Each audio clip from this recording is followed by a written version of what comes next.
Magandang araw kaibigan! Tuloy po kayo sa Felicidad's Channel.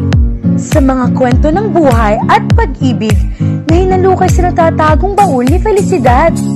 Pero bago po tayo magpatuloy, huwag niyo pong kalilimutan na i-like ang video, i-subscribe ang channel, at i-click ang notification bell para lagi kayong updated sa mga parating pa na upload.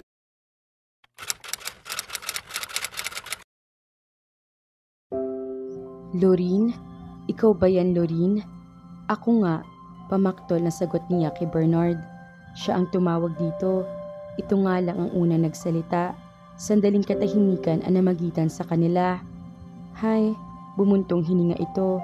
Nakalabas ka na raw. Okay ka na ba talaga?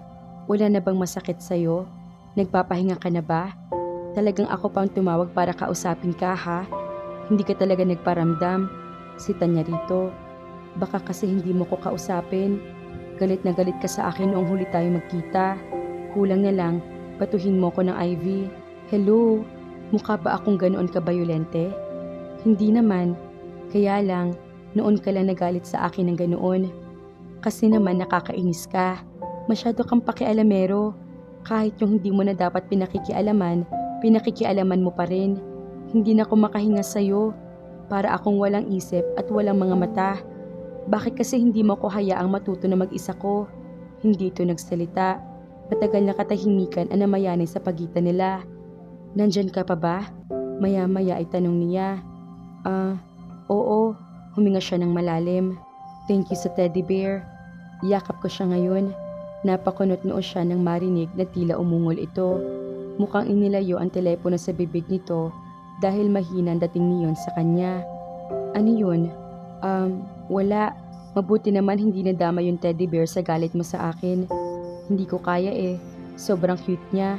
Mas hinigpitan niya ang pagkakayakap sa teddy bear. Hindi mo pa rin ba ako napapatawad? Kung magpapromise ka na you leave me alone, patatawarin na kita. How alone is alone? Sumimangot siya.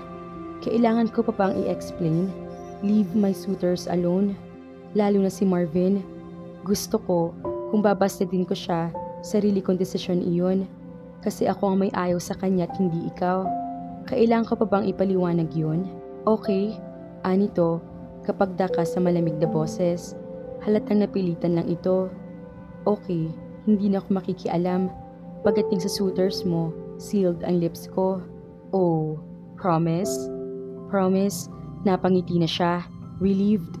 Kapag nag-promise na ito, gagawin talaga nito iyon. Okay, naniniwala na ako sa'yo. Bati na tayo? Oo, kailan ka papasok? 1 linggo pang pahinga ko, remember? Sa kondo ka na uuwi. Nagulat siya. Ano? Nakausap ko na mga kapatid mo.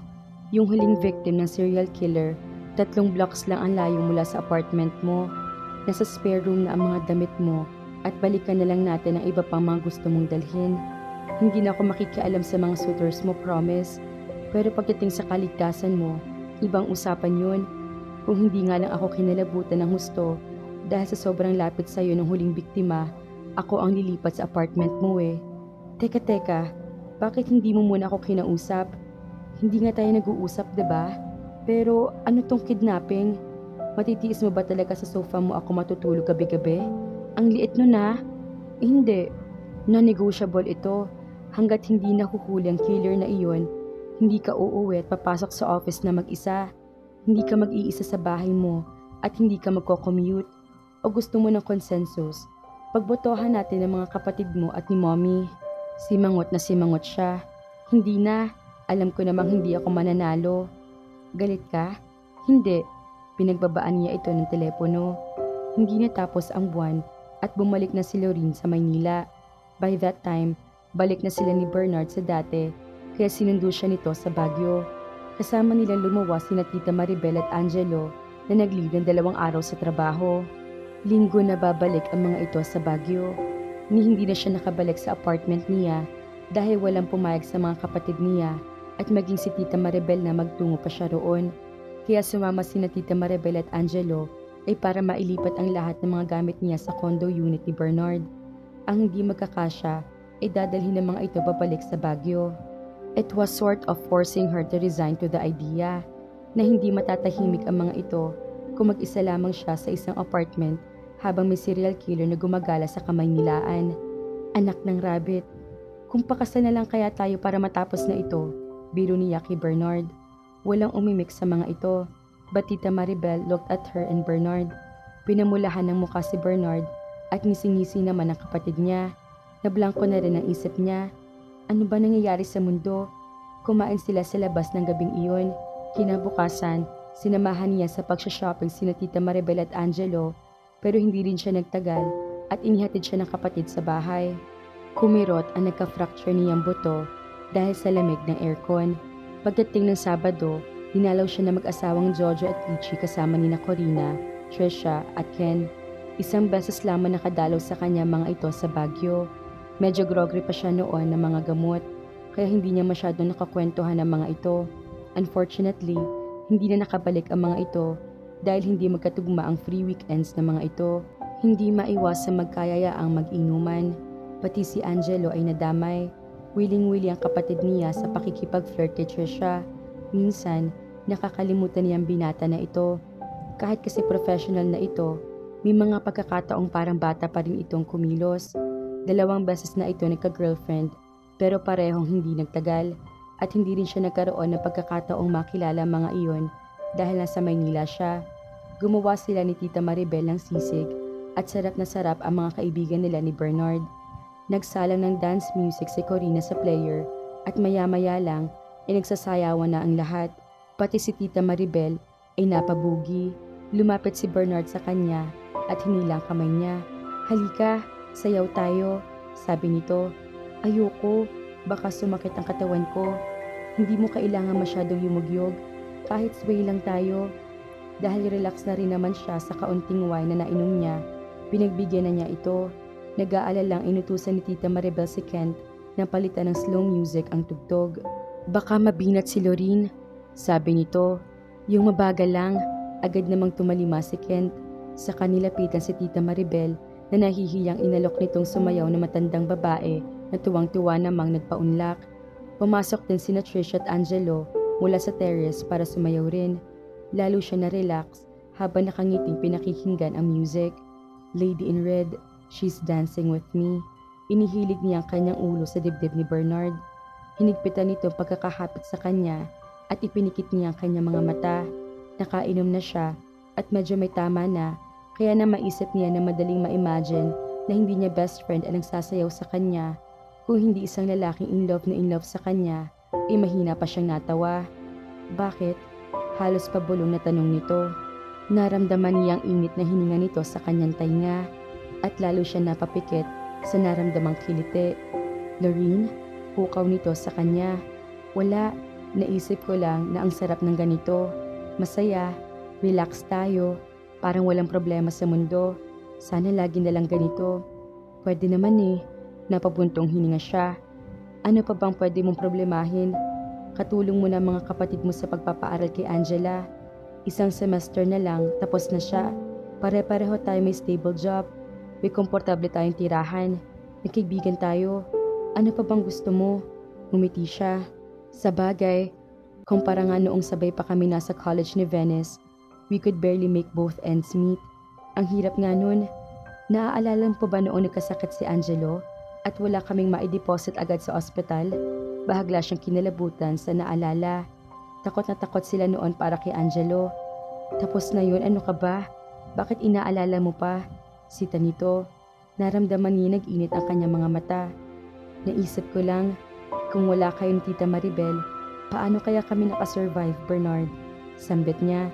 Si Tita Maribel ang naglabas ng pera para may maibayad sila sa ospital noon. Paubos ng pera nila rito, nabawasan na ng nabawasan dahil sa pag-aaral nila magkakapatid. Umabot pa nga sa puntong pera na nito ang inilalabas nito. Binabayaran na lamang nila iyon sa pagtatrabaho sa hotel at sa restaurant. Pero sino nga ba agad maglalabas ng pera para sa mga taong hindi nito kadugo kapag kailangan iyon? Kahit si Bernard, hindi basta-basta ang tulong sa kanila. Lagi itong nakaalalay sa buong pamilya niya. Kapag napansin itong wala ng laman ang mga cabinets nila sa kusina, nagdadala ito ng pagkain at ipinag-grocery sila. Magkukunwari itong may nais ipalutong pagkain, kaya ito nagdala ng groceries. Nadala nito ang ugaling iyon hanggang sa Maynila. Sa kusina rin niya. Shh! Naramdaman niya ang banayad na paghaplos nito sa buhok niya. Alam mo naman para mga anak na ang tingin sa inyo ni Mommy. Malaking pamilya sila, hindi ba? Lahat nga lang ng mga kapatid at mga pamangkin niya nasa States na. Sa inyo lang siya nilalabas ang pangungulila niya sa mga iyon. Mabait talaga ang Mommy mo. Isa pa yun. Sige na nga, ikaw na rin. Nasa tinig nito na nakangiti ito ng sumagot. Dapat pala nilalasing ka para nakikita mo ang mga good qualities ko. Ganoon ba ako kabad na kaibigan? Natawa ito. Ano ba namang klaseng tanong yan? Sino may sabing bad ka? Ako. Naisip ko rin kasi. Ano bang napapala mo sa akin bilang kaibigan? Kung ikukumpara ang silbi ko sa iyo sa utang na loob ko sa iyo, Loreen, huwag ka namang ganyan. Kung ano-ano mga iniisip mo. Totoo naman eh. Ang utang na loob sa iyo ni Mommy na napatino mo ang kanyang uniko iho. Napakalaki nun ha. Sumimangot siya. Matino ka naman. Nagkukunwari ka lang na hindi para mapansin ka. Matalino ka pero tinatamad ka. Kailangan mo lang ng motivation. At nagre-rebelde ka lang noon. Kaya ang tigas-tigas ng ulo mo. At lagi kang gumagawa ng problema sa school, hindi ba? Mabait ka naman talaga. Hindi to umimik. Kinakabahan nag-angat siya ng tingin dito. Kahit malapit na malapit sila magkaibigan, maingat na maingat siya pagdating sa paksang iyon. Alam niya masakit pa rin dito ang pag-iwan ng daddy nito kay Tita Maribel. Tumingin din ito sa kanya. Pagkatapos ay muling inihilig ang ulo niya sa balikat nito. Magsayaw na lang tayo. Kung ano-ano pinagsasasabi mo riyan. Napangiti siya. Ngunit agad iyon nabura na makita niya si Tita Maribel nangingiti-ngiti nakatingin sa kanila.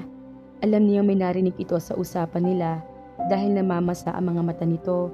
Marahan itong tumango sa kanya. Sa kabinuo sa mga labi ang mga salitang thank you. Nginitian na lang niya ito. Kulang na kulang pa ang nagawa niya bilang kaibigan ng anak nito sa pagiging mabuti nitong inainahan sa kanilang magkakapatid. Pero naisip niya, saan ba nagtatapos ang linya sa pagitan ng utang na loob at pagiging tunay na magkaibigan? Kailangan ba may hangganan iyon? Ang linya sa pagitan ng pagkakaibigan at posibleng pag-iibigan kaya? Magsayaw ka na nga lang, Loreen. Kung ano ang pinag-iisip mo. Ngumiti siya at pumikit habang sumasabay sa indayog ng katawan ni Bernard. Napalitan na ang tugtog ng iba. Nakita niyang si Corina naman ang isinayaw ni Kent pagkatapos nitong ihatid sa upuan si Tita Maribel. Maya-maya ay si Angelo naman ang pagsayaw kay Tita Maribel. Sumali na rin ang mag-asawang Jojo at Peachy. Sa ikatlong kanta, nagpalit-palit ng partners ang mga ito habang sila ni Bernard ay nanatiling tahimik na nagsasayaw. Inaantok na nga siya habang nakahilig dito. Bahagya lang siya nag-angat ng ulo nang tumunog ang doorbell. Si Tita Maribel ang sumagot niyon. Sino kaya yun? May hinang bulong ni Bernard. Tanging ungol ang naging tugon niya. Pagbalik ni Tita Maribel sa sala, kasunod nito ang mga bagong dating, sina Marvin at Ulpi. Iyon ang sumira sa mood ni Bernard. Ang saya-saya na sana kaya lang biglang dumating ang pinagseselosan ni Bernard mga kafelisidad. Kahit hindi aminin, nagsaselos ang binata kay Marvin. Kaya naman, abangan!